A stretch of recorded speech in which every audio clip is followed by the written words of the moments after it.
What's up, everybody? It's Stephen Williams, founder and president of the creditrepairshop.com, and this is another update on the Santander multi-state settlement. There's a lot of questions people are asking. People are wondering, are they approved, or are they going to be getting something? Are they included? How will they know if they're included? And I want to help clear up some of this, because right now, even though the settlement has went through, it basically, when people are calling their state attorney generals, they're just telling them to go to this page. So if you look right here, this page here, Santander Multi-State Settlement.com, you can read everything about it. It actually tells you who's included, who's not. It also goes into, I apologize about that, that's my computer talking. It also goes into some other stuff that's available for people that do not meet this criteria from January 1st, 2010 to December 31st, 2019.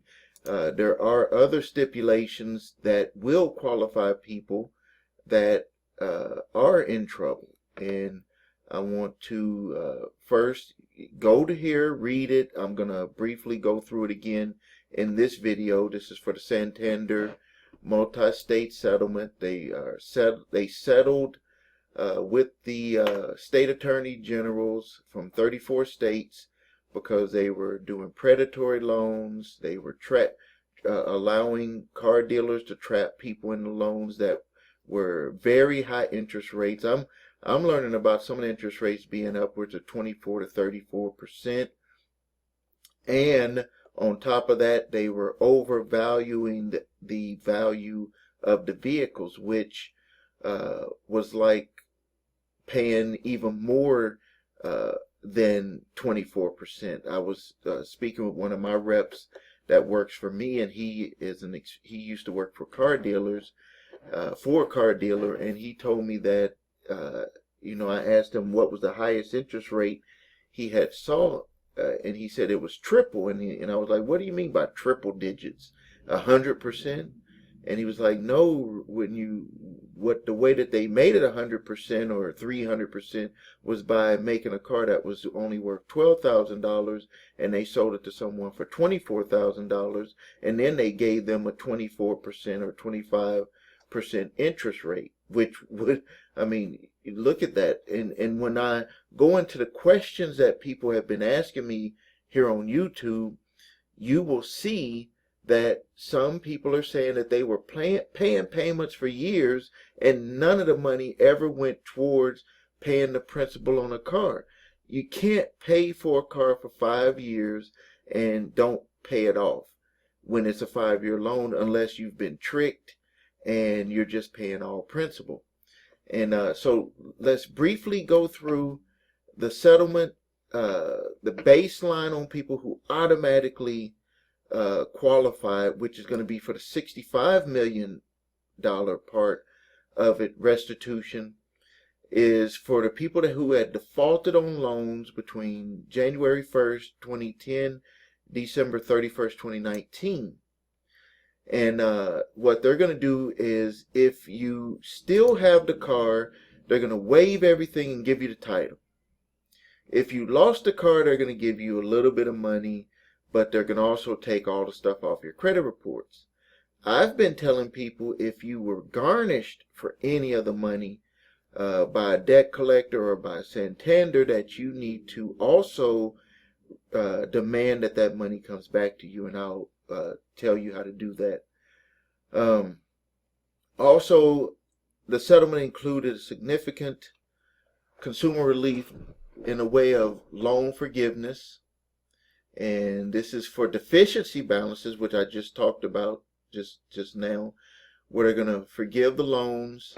In addition, waive any waivers on any loans that Santander no longer owns, but it's required to attempt to buy back.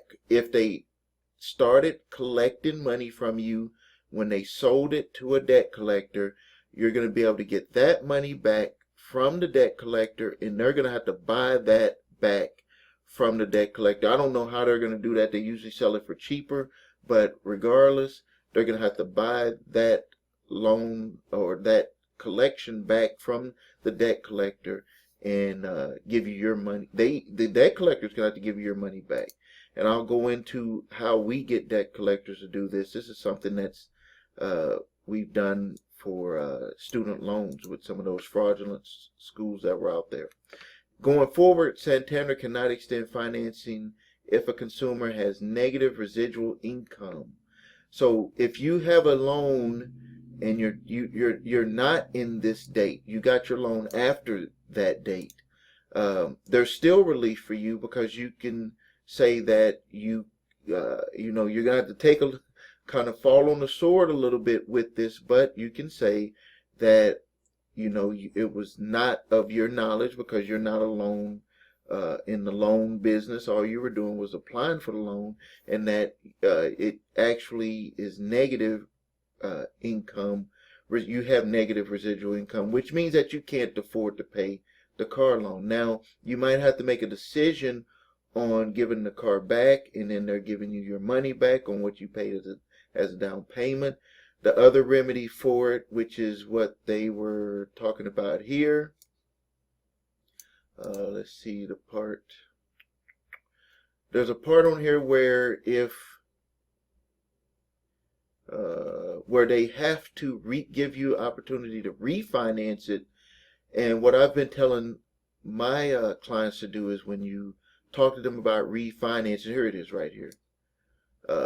Procedure deferments, modifications, and other collection matters that all employees must follow. So if you have the car, you don't want to give it up, you want to keep it, what you can do is you can have it refinanced, but just understand that you've probably bought a car that was way more than what the Blue Book value was going to have. What I've been seeing with other customers is that they've been doubling the Blue Book value of the car when they sold it to people, the car dealers, when they sold them. So they were stacking on a high amount of profit from what they paid for the car in the Blue Book value, and then they had this exorbitant interest rate, and they took down payments. So you can see that they all got their money. It was mainly the customer that was stuck paying for a vehicle for a number of years that was not worth it. So they do have a remedy where if you were after that period, you can submit to get a car back, try to get money back from the dealer, or it may be from them, from the settlement, and or you could do a refinance, which is something that you could do. These are the states that were included in it, in the 34 states right here. But keep this in mind, that does not matter, because part of the settlement, they was provided that they take care of new people, because just because they didn't change and fix their problem right after that date, there are people still reporting that they had gotten loans and they feel like they were trapped, they feel like they were lied to, they feel that they were being taken advantage of. So regardless if it's in your state, it's just that what you're going to have to do is you're going to have to do a lot more back and forth paperwork to get yourself included in what restitution that they're going to be providing. Now, how you're going to do that is on this site here, and all of the attorney generals have been pointing people here. If you go to any website, here's one right here for California. This is the actual lawsuit to Santander Consumer USA from California. But what happened is all of the attorney generals basically went with one lawsuit. They just all combined.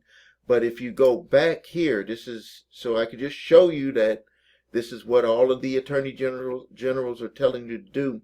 This is the California attorney general, and what they're doing is they're pointing you right here. So this is a legitimate, look at this, California Department of Justice, Home Office of Attorney General, and they're telling you right here to see if you're going to be eligible. You'll be able to check here. And when you go there right now, nothing is showing up yet.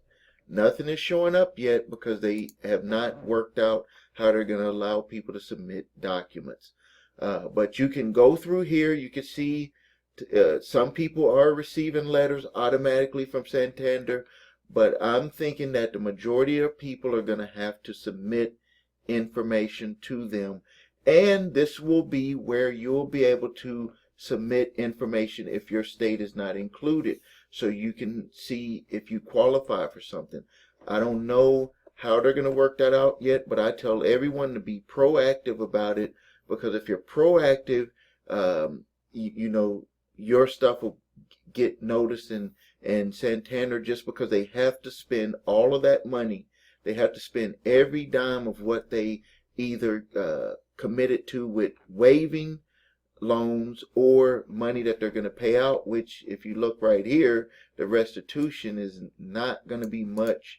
So if you have a vehicle and you still have it, or you were garnished of wages and you had to pay out money, you're probably going to be the ones that end up on the better end of the stick than the people that have lost the vehicle and they were never garnished any money and the vehicle was taken. They're probably only going to end up getting somewhere around $224.80. And let's see here, deficient, you know, and then this was the part about deficiency waivers. So if you have a car and it was taken, we just did one of our first ones today, over $17,000 that they claimed deficiency. That's going to be taken off of that person's credit report, and they will not be able to come after them for the debt. We have another customer. They had, I believe that one was $13,000. Husband and wife trying to buy a house. They had a deficiency on a repo with Santander. We're gonna get that off of their credit. They're gonna be able to move forward and buy their house. That is like a big headache off of their shoulders. So even though this amount was not going to be anything, having that deficiency waived is like taking a big, huge weight off of their shoulders. And then for the people that have the car, they're going to have a loan forgiveness up to $45 million. Obviously, that's going to go real fast. If you go, let me get my calculator out here, $45 million. And let's just say the average car is $20,000. That's only 2,250 customers. They have millions of customers, millions. So we can already see why you need to be proactive about this. So when they start allowing people to submit information, you want to make sure that you hurry up and come here. You need to check this every day. I'm checking it every day because when they make the updates, you're going to need to get your information in. So now let's go over and look at some questions people had here. I'm going to answer everybody, so don't worry about that. But this will help me out because I had a ton. Like I'm talking about in one day, probably over 100 people asked questions. So this person said, I had my car financed in 2017 with a very high interest rate. I was desperate without transportation for a few years. It was repoed 9 of 2019, but they came up with the money and got the car back. Moved out of state, started a new job since then, making payments on time, but someone hit me on the freeway and the car was totaled. Insurance said this was actually where they're going to have a deficiency because they got hit in the car.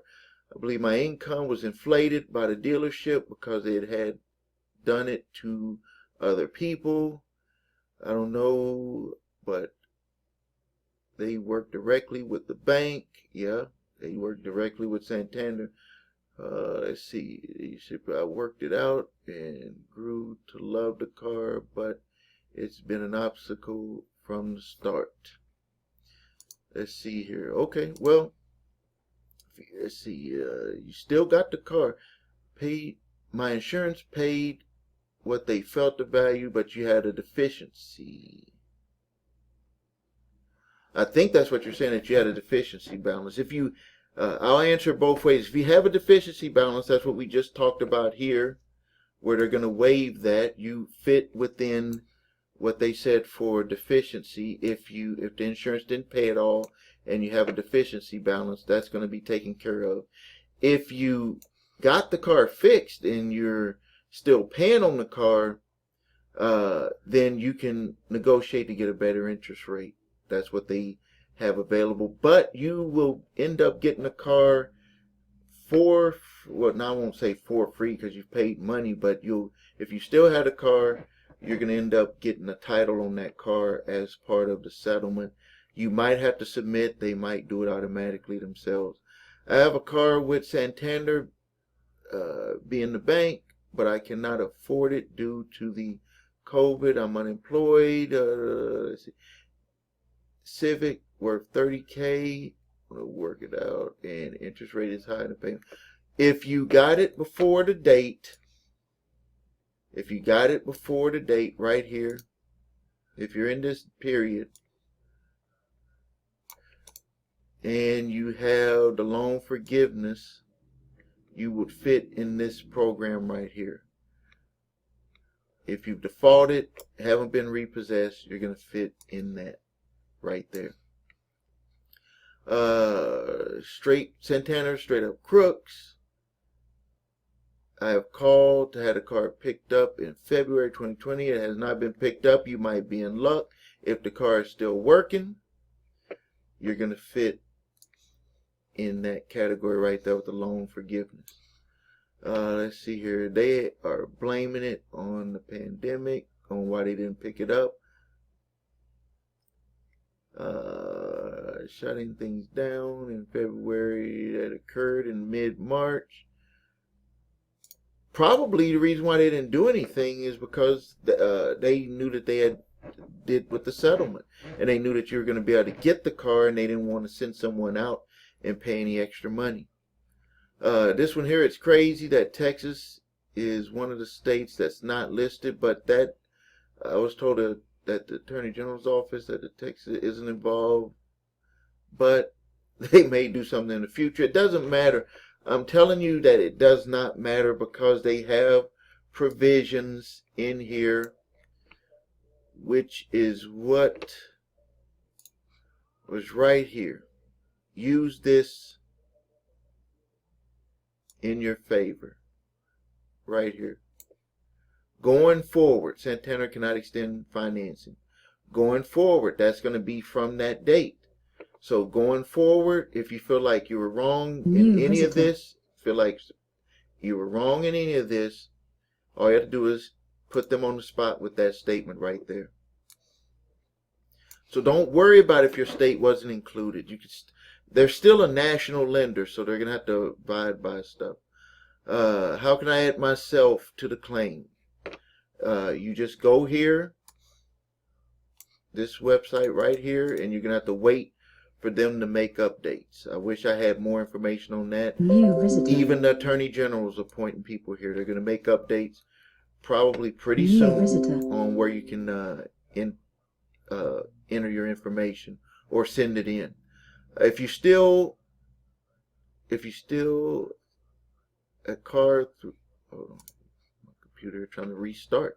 If you still have, I think that's have the car through Santander, can you default the loan and keep the car?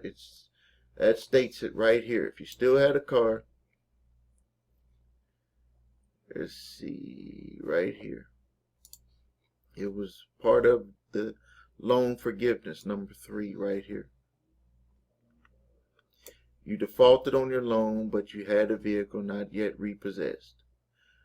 You had a certain internal score. Consumers had not known. Oh yeah, this is the part here. Okay, I'm glad. Thank you for that question. Because that gets me into this part here. And that also takes us into allowing other you to be able to be participating, even though your state is not actively participating is because right here with the loan forgiveness had two parts. The first part was you defaulted and they haven't picked up the vehicle, you'll be able to get the loan forgiven in the title. But the other part, which is what I always be talking about when I talk about filtering, where companies can make up their own system for making a credit score. And let me explain to you why they want to do that. Because when they give out loans, the company can't just make it like they're just trying to give people loans as a favor. So what they did is they set up their own system, their own internal scoring system. And you didn't know that they were doing, was not known about their internal systems. So that means that, here, look, do not know consumers' internal scores. You did not know. You had a certain internal score. Consumers will not know their own internal score. So what they're doing is they're telling you, and I think that this is confusing to people because they're like, okay, they went off my credit score. No, they didn't. They took your credit score and then they made an internal score to give you the loan. It was like, in a way, they made their own system to be able to approve you for a loan that regularly any other scoring system would have denied you for the loan. But now let's put aside you in the picture, because it's not your fault on this. They set this up for you to fail. Like, normally I tell people you got to take full responsibility, and you do. We all take full responsibility, but they set up a system for you to fail. It'd be different if they said, okay, you got bad credit, but let's give them a loan that they can pay. We make good profit. We make good interest, but let's not try to kill the person. That's what they did with this internal score. They set people up to be killed. You don't have to take my word for it. All you got to do is look at what people have said in the what they, the statements. They feel like they've been taken advantage of big time by what they did with these loans. Okay, let's go into this one here. My father, returning visitor, and forgive my computer talking. That's people that are visiting my website. My father was not employed and needed to be placed in a rehab facility, and at the time of sale they allowed, and they should not have been allowed to, they repossessed his truck.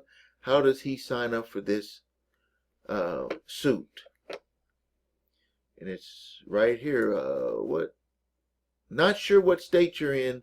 If you're in one of the states that was the 34 states, you're going to be automatically given notice on it. And sadly, they repossessed the vehicle, so your remedies are going to be to get information off of the credit reports. They're going to get rid of the deficiency that they claim that your father owes on the truck, and you're probably going to get $224.80. And they're going to waive any deficiency that you have, and they also have to take the information off of your father's credit reports, any information about that vehicle. That means any inquiries, any collections, any charge off, all of that stuff has to come off his credit reports. I have a car with them that they screwed on. I tried to dispute it, but they wouldn't budge. It's going to budge now. And I'm going to be coming out with a document. I just put together the document for my customers.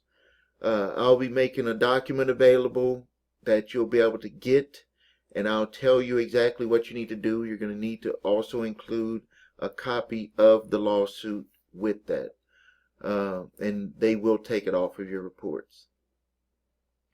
Hello, my vehicle refinance. After being approved by them, I paid them like 5 months or more before doing so.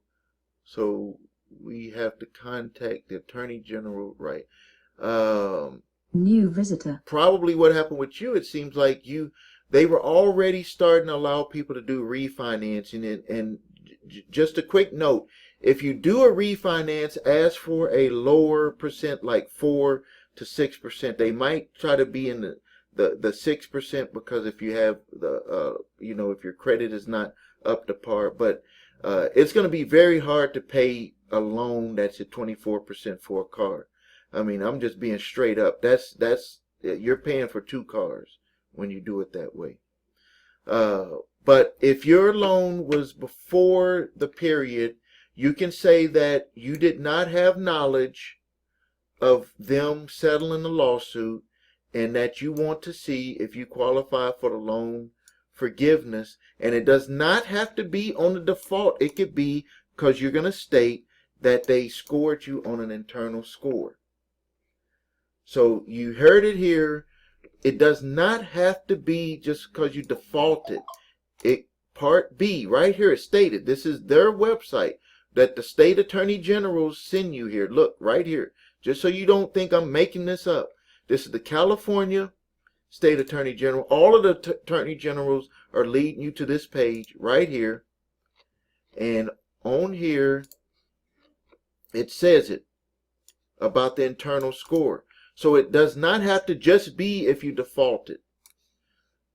You just need you have to say it the right way, that you were made aware. And you're going to probably have to put this in the form of a letter to Santander to get that done. It's not going to be something that you're just going to be able to fight back and forth with someone over the phone, one of the customer service reps. As a matter of fact, customer service reps don't even really know the real deal. They're getting paid by them, so they're going to be more on their side.